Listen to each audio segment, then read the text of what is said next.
Monsieur le Premier ministre, Mesdames, Messieurs les membres du gouvernement, Mesdames, Messieurs les représentants des pays amis, Mesdames, Messieurs les fonctionnaires de l'État, aux dignitaires de la fonction publique, Mesdames, Messieurs les représentants des institutions indépendantes, Mesdames, Messieurs les officiels des 10 départements de la République, Mesdames, Messieurs les représentants des collectivités territoriales, Mesdames, Messieurs les représentants du secteur privé des affaires, Mesdames, Messieurs les représentants des organisations de la société civile, Mesdames, Messieurs les représentants de la diaspora, frères Maxime dans tout le pays.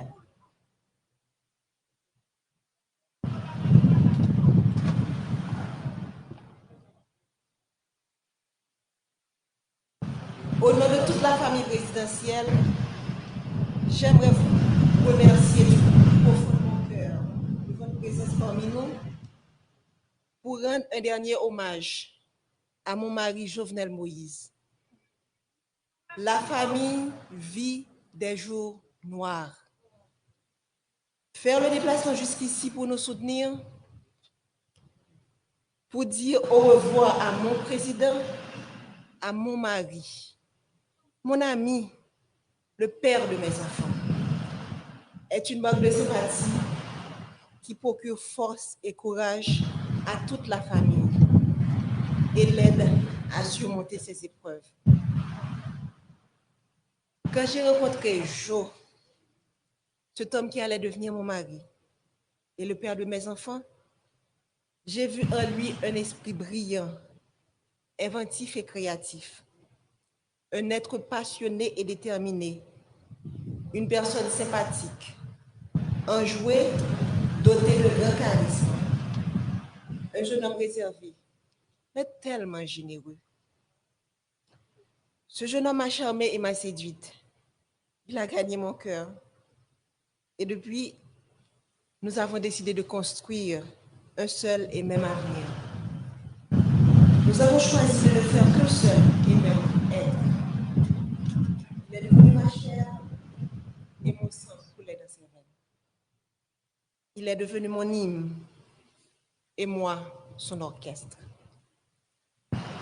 Ce jeune homme passionné, cet entrepreneur à succès, mon Jovenel Moïse, a toujours cherché à faire plus, à faire mieux. Pour avoir été longtemps une victime, il connaissait bien les vices de ce système pourri et injuste, dont personne avant lui n'a voulu parler. Ce système auquel peu avant lui ont voulu s'attaquer. Alors il a décidé de se lancer dans cette bataille pour le changement. Il s'est retrouvé du jour au lendemain avec tout le système en bloc en face de lui. Il a été traité de tous les noms, sous l'anonymat des réseaux sociaux, derrière la toute-puissance des micros et la pointe des stylos vendus à prix d'or, caché sous des titres ronflants dont il s'affuble. Expert S-mensonge, consultant en génération de problèmes, technicien du chaos, politicien miséreux et si misérable. Chacun s'est voulu plus créatif que l'autre. J'entendais des adjectifs associés au nom de l'homme de ma vie et j'avais du mal à m'imaginer que la folie du pouvoir, la vulnérabilité économique, l'envie pouvaient conduire à autant de méchanceté. Mais on s'y était préparé. La famille savait que le combat de Jovenel Moïse nous vaudrait toutes les turpitudes. Ce à quoi nous n'étions pas préparés. Ce à quoi je n'étais pas préparée, c'est de me tenir debout aujourd'hui pour prononcer l'éloge funèbre de mon mari. C'est de me réveiller un matin et de ne pas avoir jour à notre rituel matinal? Comment accepter de ne plus entendre ta voix, tes rires, de ne plus te toucher, de ne plus entrelacer nos doigts au tien? Comment t'imaginer partir quelque part sans moi, sans des enfants? C'est un cauchemar de je n'arrive pas encore à me réveiller. C'est une situation à laquelle tu ne nous avais pas préparés.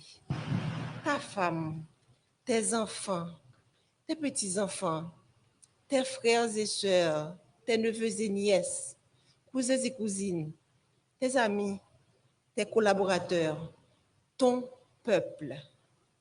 Nous sommes là ce matin à faire quoi? Te rendre le dernier hommage?